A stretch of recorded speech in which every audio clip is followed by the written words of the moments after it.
You going to pretend you don't know me now?" Her voice cut through the hush, cold as marble. "You're out of moves, do you feel that?" The woman across the table forced a brittle smile, fingers tap-tapping at her designer clutch.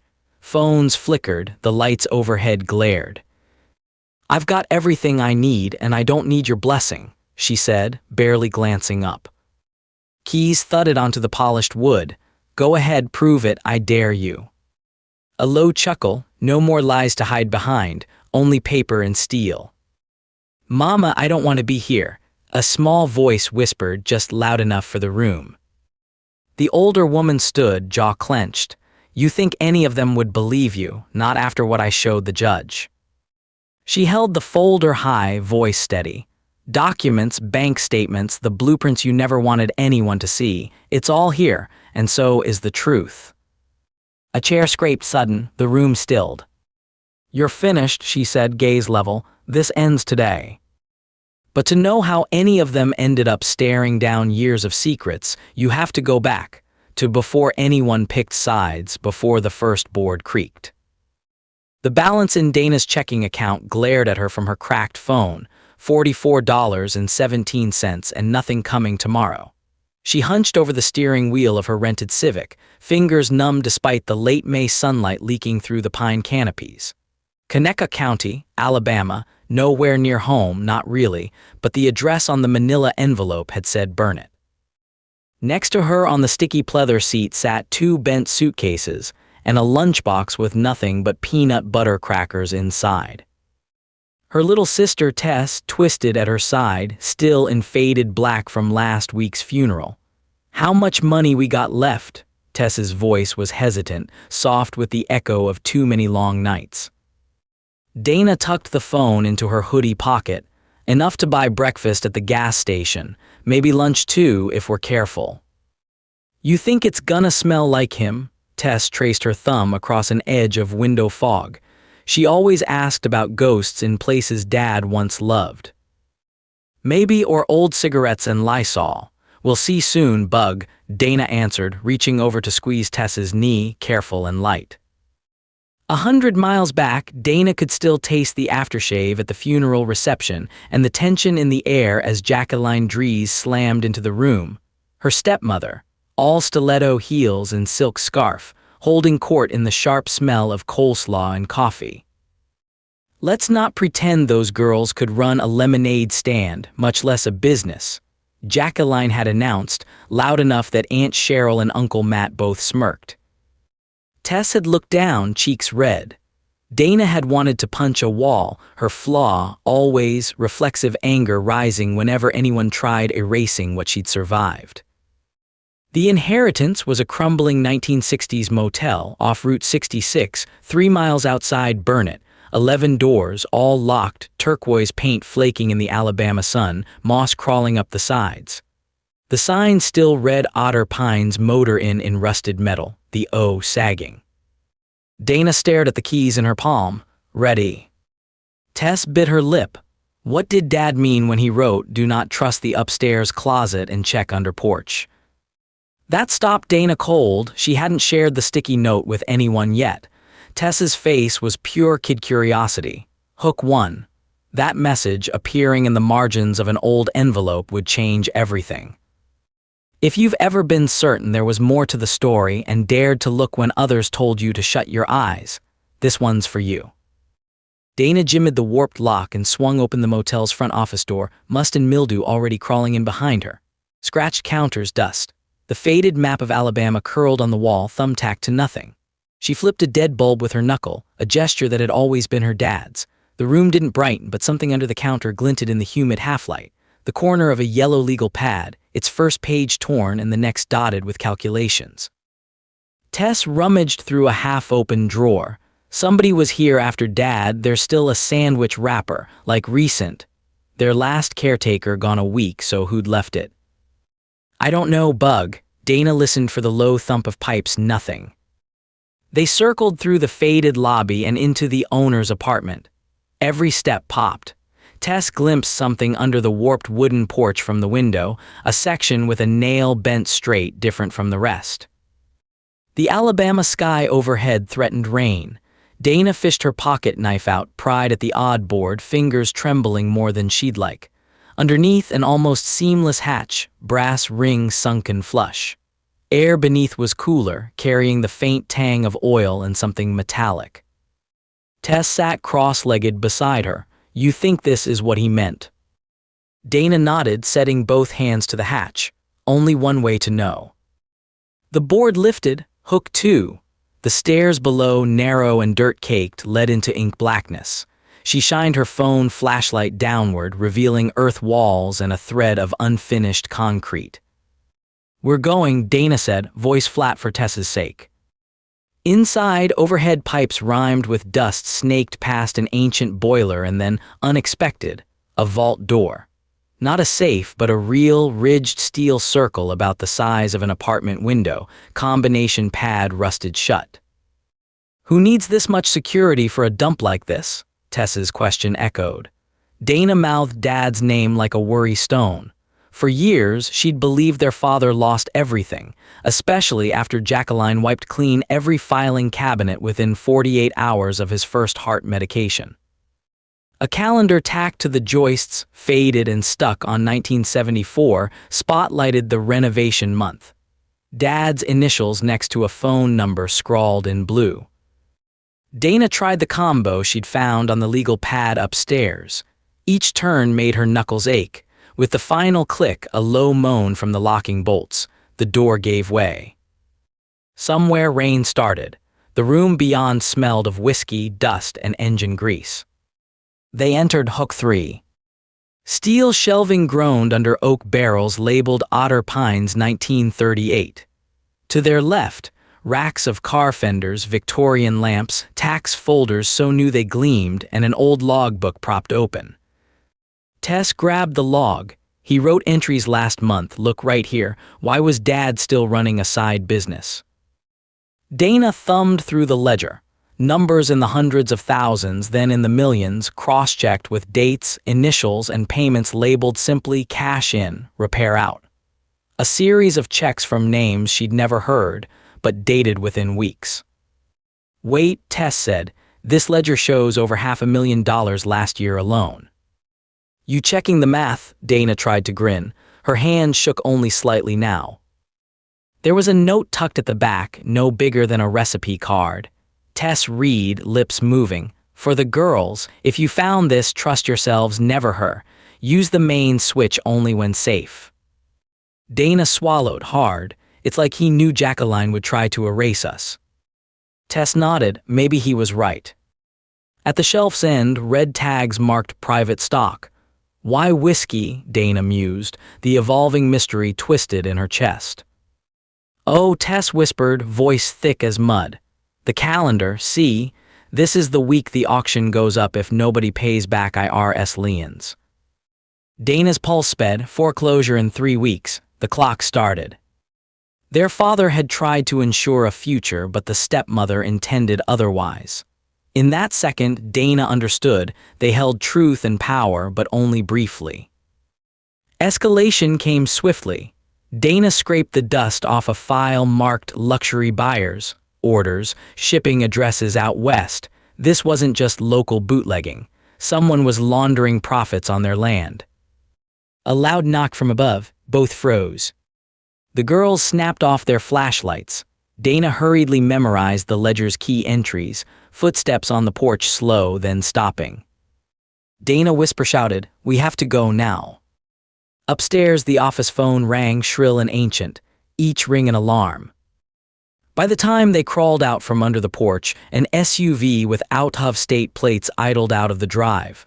Jacqueline's favorite color, lime green. She'd come looking, and now she suspected. Dana paced the spot. Tess crouched, hands balled, ready to run. "We need help," Dana whispered. They scoured through their contact list until only one remained. Bo Bishop, Dad's old friend from the mechanic shop 3 blocks down. They hurried through sticky, rain-darkened streets into Bo's cluttered back office. Neon bar sign overhead, fried chicken bone on the desk. Bo looked tired, wire-rimmed glasses slipped low. "You didn't hear this from me," he said, voice always a growl, "but your stepmother's been meeting with a banker. Auction is set 3 weeks." He reached for their file, skimming quick. "That's a real operation. This isn't small potatoes. Lot of cash. Paper trail too. Who else knows about this?" Dana pressed the ledger forward. "Half the county, probably, but she wants to cut us out forever." Tess's voice thin. "Did Dad leave it for us, or to keep something hidden?" Bo frowned. "Been a lot of secrets in your family, honey. This changes everything. If she finds out you've got proof, she'll strike fast." Dana needed oxygen. "If you had to pick run or fight." Bo's smile was crooked. "I'd make a storm before I'd run, but you gotta move quick and you need a lawyer fast." Dana ran through options. "This would help the town, wouldn't it, if we opened it up, jobs, repairs, a reason to come back?" Bo shook his head. "That would change Burnett for a generation." Tess gripped her sister's hand. "Let's do it. No one else should own what Dad built." But time ticked. Jacqueline was too fast. The next day, a legal notice on the motel's boarded-up door, auction notice, 3 weeks. She'd posted photos of them breaking and entering on her Facebook, a smear campaign in real time. Dana's phone buzzed. A message from Jacqueline: "Best if you girls just leave this alone. I'll ensure you get something when it's all sorted." Tess muttered she's scared. Dana responded she should be. Another hook point, a second letter slipped under their door, handwriting not Dad's. A name, M. Desmond, a buyer who'd sent a check just last week. Dana called this time a risk. "Otter Pines, I thought Jacqueline handled that now," the man on the line replied. "I already wired my payment for the antique Buick and the whiskey stock." He hesitated. "Did she not tell you?" "She told us it was bankrupt." "That's not what my books say." Dana recorded every word. That conversation, proof of revenue, meant their stepmother had lied under oath to the probate court. Time running short, they huddled at the town's single open laundromat as an unexpected May thunderstorm battered the street. Tess rinsed out her only nice shirt in a cracked sink. "You think Bo can help us do this legal?" "He'll try, but the proof has to be airtight, no mistakes." A woman folding towels behind them snorted. "Don't put it past her to set the place on fire if she thinks you're close." Dana blinked. The fear was real. Next morning they returned to the motel. Tess wriggled back beneath the porch this time to check for hidden cameras. She came up instead with a dusty briefcase marked Dries 2002. Inside, Dad's will, stamped original, and a set of blueprints detailing the property, including the hidden mansion below the main building. On the back page, use the tunnel for safety. In case of trouble, trust no one from Jacqueline's side. Another escalation. The map showed multiple escape tunnels snaking under the woods and toward the train tracks. Above ground, the stepmother's car pulled in beside theirs. She rapped hard at the manager's door, so self-assured she didn't bother to knock twice. Dana cracked open the amount of courage she'd hidden behind fatigue. "Jacqueline," she called, "you looking for something?" A smile only in lips, her eyes were ice. "I'd like my property back. This isn't a safe place for little girls." Tess stepped forward, voice shaking. "We live here now." A cruel laugh. "Not for long. Either turn over those files or you'll regret it. You remember what happened to your mother's side, don't you?" Dana spit the word back. "We're not scared of you." As Jacqueline stormed past, Dana moved to block the door. "You know the business wasn't yours. The first judge will see that." Jacqueline sneered, "And you'll both be out in the street before sunrise." A spark, hook 5. Even Tess, usually cautious, squared her shoulders. Back at Bo's office, Dana gathered every scrap of proof: recordings, blueprints, the will, the contracts, and invoices. Tess packed a battered backpack. "We're not running." Dana called the county clerk's office, made an appointment with a lawyer named Miss Purdy. Miss Purdy, wary at first, agreed to represent them after skimming the documents and listening to the audio from Desmond. In the lawyer's mahogany trim office, Miss Purdy stared at the will. This is ironclad, girls. You understand the judge can't ignore this. Dana rubbed her hands together, pulse ticking. Jacqueline still controlling the revenue. She's sending messages trying to push us out. Miss Purdy set the file down gently. Then we make noise, we move fast. If she tries to scramble the books in the next 2 weeks, we'll know. She pointed to a calendar, circled the auction. We have to file by Friday. If you miss, you lose everything. If we file, it gets paused, so pray she doesn't countersue with something you've missed. Dana nodded. We're out of time. She won't stop until she's ruined all of us. Purdy's staly voice. She slips here, she won't get up again. Over the next days, the girls prepared, contacting old workers, snapping photos of every barrel, scanning shipping invoices. They set up a trail leading from Dad's accounts directly to the legitimate buyers. A night before the hearing, Dana got a call from a man with a familiar slur, McGregor, Jacqueline's boyfriend. He sounded furious, then desperate. She's gone off the rails, Dana. Talked about torching the place if you didn't hand it over. I'm done with her, thought you should know. A new escalation, Jacqueline isolated, spiraling. The morning of the hearing, the air in the county courthouse was swamp-thick, pine tar and old cigars mingling in the hall. Dana walked in, shoulders tight, Tess at her side. Miss Purdy waited already in the front row, shoes tapping, folders stacked tall. Jacqueline was there, flanked by her lawyer, a man with slick-back hair and barely hidden contempt. A half-dozen townsfolk had come too, Bo, the woman from the laundromat, several ex-employees of Otter Pines. The judge entered, efficient and humorless. Miss Purdy began, Your Honor, not only was the property concealed, so was active revenue, over $500,000 a year. Profits deliberately misrepresented by the current caretaker, Miss Jacqueline Dries. Jacqueline jumped in, That is a lie. That's my business now. Robert left me in charge. These girls have forged documents. They know nothing about what's required.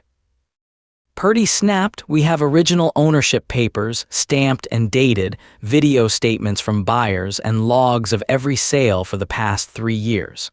There are tunnels under that building you didn't even know about. Jacqueline stiffened, Those are safety hazards. They should be condemned. The judge eyed the blueprints. Is there active production of whiskey in violation of state law? Tess cleared her throat. All sales have been above board since Dad's health improved. Taxes paid. We have receipts, sir. The judge raised an eyebrow. Miss Dries, why wasn't any of this disclosed to the court? And why are there incoming wires as recent as Friday? Jacqueline's lawyer blanched. We had no knowledge. Cut the act, Dana snapped, voice echoing. You going to pretend you don't know me now? From the gallery, Bo grunted approval. The stepmother's lips parted into a tremor. You don't have what you think you do. Dana's mouth was firm. You're out of moves, do you feel that? Sweat beaded down the side of Jacqueline's face. I've got everything I need and I don't need your blessing, Dana continued, holding up a thick binder. Around the room, phones glinted, witnesses streaming video. Go ahead, prove it. I dare you, Jacqueline spat, but it rang hollow. Dana leaned close. No more lies to hide behind, only paper and steel. She laid out the folders, legal filings, original will, every contract, and the logbook printouts. Keys clattered onto the table. Documents, bank statements, the blueprints you never wanted anyone to see. It's all here, and so is the truth. Silence. Tess squeezed Dana's hand, unwavering. Jacqueline tried to stand but wobbled, jacket askew. You think the judge will believe little girls, not after what I showed the court, all that's come out. Dana's teeth showed in a smile. We lived through you once, now it ends here.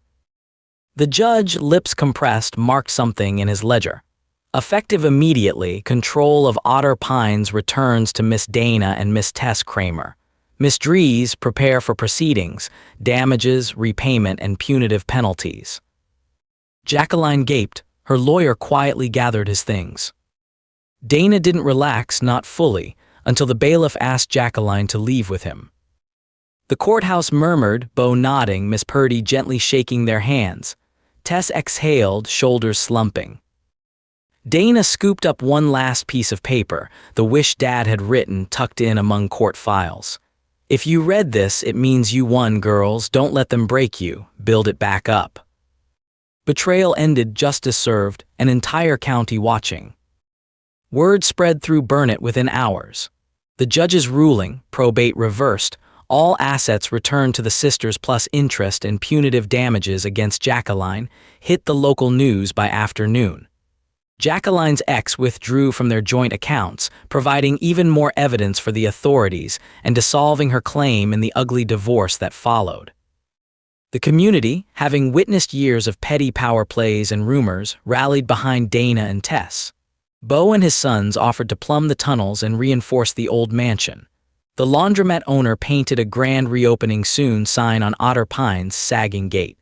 Folks who had scoffed at the Kramer girls' luck now offered icy sweet tea and free labor. By fall, the motel's washed-out pastels had fresh coats of paint, and local teens worked after school transforming the old whiskey barrels into a tourist draw. Dana and Tess managed the books, split shifts, and scheduled antique sales with buyers from as far as Georgia. Revenues put food on dozens of tables, and Otter Pines became a ballast in Burnett's slow rebirth. On the anniversary of their father's passing, Dana walked Tess through the now restored tunnels, light bulbs twinkling every 10 feet, air tinged with lavender instead of mildew. He would have hated Jacqueline being run out of here, Tess joked softly. Her laugh bounced off the stone. He'd have loved seeing us stand together, Dana replied, pulling her sister closer, the old bitterness softened. You think we'll manage? Yeah, you always figure it out before I do, Tess grinned. If you've ever found yourself standing where the road splits, staring at what's left behind and what you might build, remember, the hardest won victories are measured not in what you keep, but in how you restore what others tried to tear down. Sometimes the truest thing you can do is trust the weight of your scars and let them ground your feet where you choose to stand. Next spring, when the first dogwoods bloomed pale over the gravel drive, Otter Pines Motor Inn officially opened for business. Bunting whipped above the porch rafters, children's pinwheels caught on fence posts, and someone, Bo likely, played Lynyrd Skynyrd too loud from a truck bed. The sun bled into the kudzu and nothing smelled of mildew any longer, only paint and honeysuckle. In the lobby, still crowned with Dad's cracked glass map, Tess chalked up the day's arrivals on a sandwich board. 3 Smiths in room 4, the Bransons in 8, they paid for an extra cot. She grinned, ponytail bouncing. Her shyness had faded like rust. You think we're actually doing it? Dana, sorting invoices by the front desk, allowed herself a full smile. We haven't burned the place down yet, have we? She unfolded another gourmet cider order from Georgia. Legit legal, the kind Dad would have called fancy rich people stuff. We got Otter Pines trending on Instagram last night. Some travel blogger called it Alabama's best hidden relic, her words, not mine. Tess laughed, a hidden relic with working Wi-Fi, if only Dad could see. Then her expression clouded. You ever think of visiting the grave, or does that feel like going backward? Dana shrugged, quiet a moment. I talked to him down in the tunnel, that's how I picture it, us carrying it all forward. The bell above the door pealed. Bo and his youngest, Tyler, ducked in, sweat shining on their brows. Your compressor's throwing a fit, Bo announced, hoisting a rusty hunk of metal like a trophy. But your garden lights work thanks to Tess wiring M by hand. He clapped her shoulder. You both did right by your daddy and by this town. Dana felt heat rise in her cheeks, half pride, half the old, bitter ache. We couldn't have done anything without you, Bo, or without people showing up. Bo waved a hand. Hell, folks were ready. All they needed was a reason to stop looking the other way. He glanced at the key rack, a touch of sadness in his weathered gaze.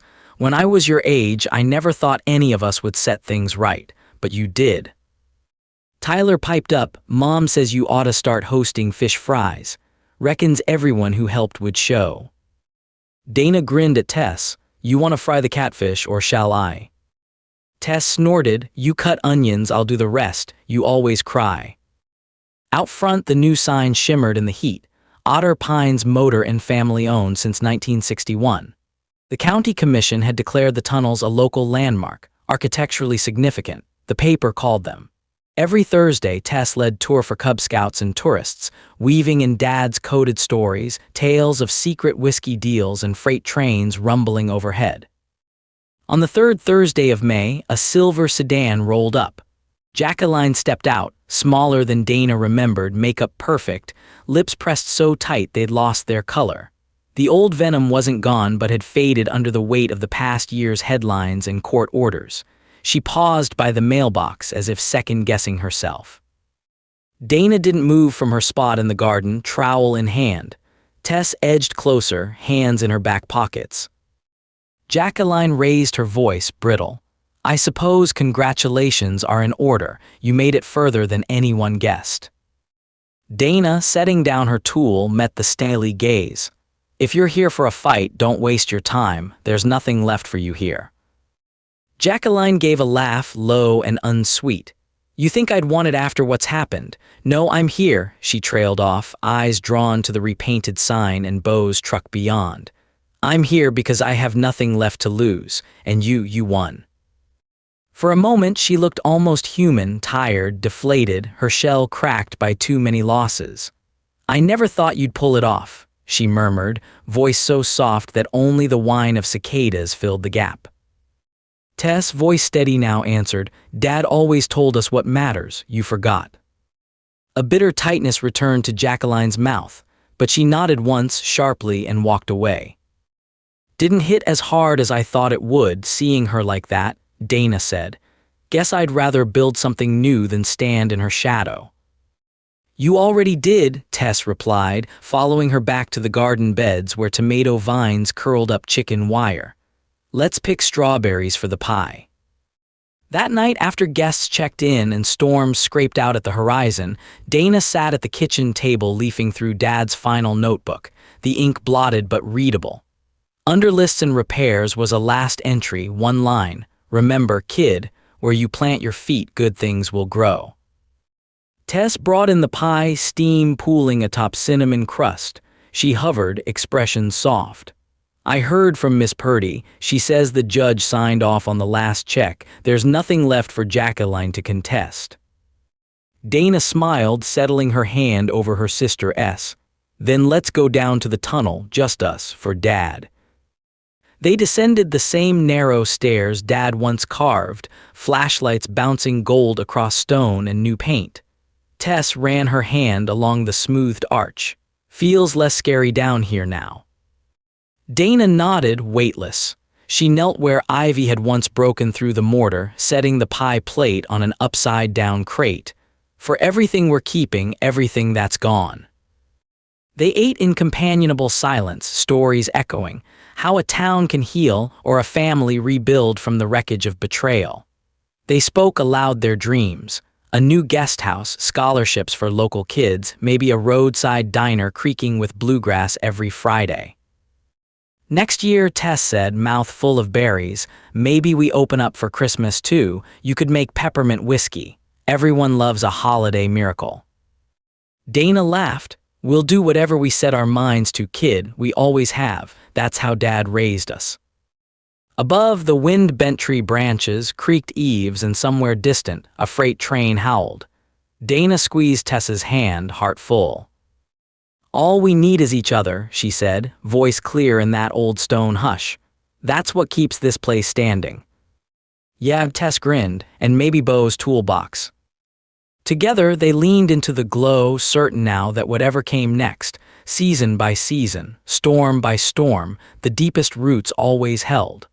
Not just in Otter Pines' shifting clay, but in the quiet, stubborn hope they'd reclaimed by daring to fight and daring more to stay. The weeks unfurled gentle and bright, each day stitched with small victories and the sound of living. In early June, the Kramer sisters' days gleamed with easy routines. Invoices signed, spare sheets folded crisp, laughter ricocheting between sun-warmed walls as if the years of unrest had never pressed hollow at their heels. On a humid Saturday morning, Dana found Tess in the kitchen, bent over a mess of flour and blueberries. "Pancakes are burning," Dana warned, nudging her hip beside the stove. Tess laughed, brushing her wrist across her forehead.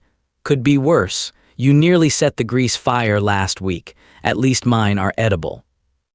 From the front porch came Beau's familiar stride and low whistle, a reminder that their doors were never locked to friends. "Got your mail," he called, letters held aloft, sun glinting off his knuckles. "Looks like more bookings. Some city folk want the tunnel tour, say they saw it in Southern Traveler." Dana grinned, marveling at how, in less than a year, rumors and heartbreak had grown into bookings and hope. She glanced at Tess. "You ready to give a tour later?" Tess wiped her hands and nodded, eyes bright. "Sure, I like telling the stories now." Beau leaned in the doorway, his voice softened by morning. "You girls ever think about what you'll do when all this is just normal life again, no battles left?" Dana's answer came quiet, certain. "I think I'll plant more, fruit trees this time, maybe teach someone like us how to start over here." Beau's lips twitched in approval. "Sounds just right." A young couple arrived just after noon, peering up at the painted eaves and smiling as Dana handed them a map and room key. "Your father would approve, 2 city kids running off to the woods for peace," Dana said, half to herself. Tess nudged her, grinning. As the sun began to dip, streaking gold behind the pines, townsfolk gathered in the cleared lot for the motel's first proper fish fry. Lights twined overhead, laughter swelling over plates heaped with hushpuppies and catfish. Jacqueline's shadow no longer lingered at the edges of the crowd. Her name drew only brief, dismissive murmurs before folks refilled their iced tea or tapped their feet to Tyler's fiddle. "Speech," someone hollered as Dana carried a stack of clean plates past the buffet. She shook her head, blushing, but the chant rose. "Dana, Dana." She set down the plates and stood by Tess, heart thudding, words rising sure as tides. "We kept this place because we believed in a second chance for us, and for everyone who's been left behind and told, no. We're proof it's never too late. Otter Pines is home for anyone needing one." The motley crowd cheered, Tess squeezing Dana's hand. "You did good," Tess whispered, pride tilting her voice. Later, when moonlight silvered the lot and Beau bid them good night, Dana and Tess sat together on the steps. The motel glowed behind them, windows full of laughter and music, roots dug deep in Alabama earth. "Ready to turn in?" Tess asked. Dana only smiled, the hush of their old fears vanished beneath crickets and the far-off whistle of a midnight train. "Not yet. Let's stay just a little longer. This is what winning feels like."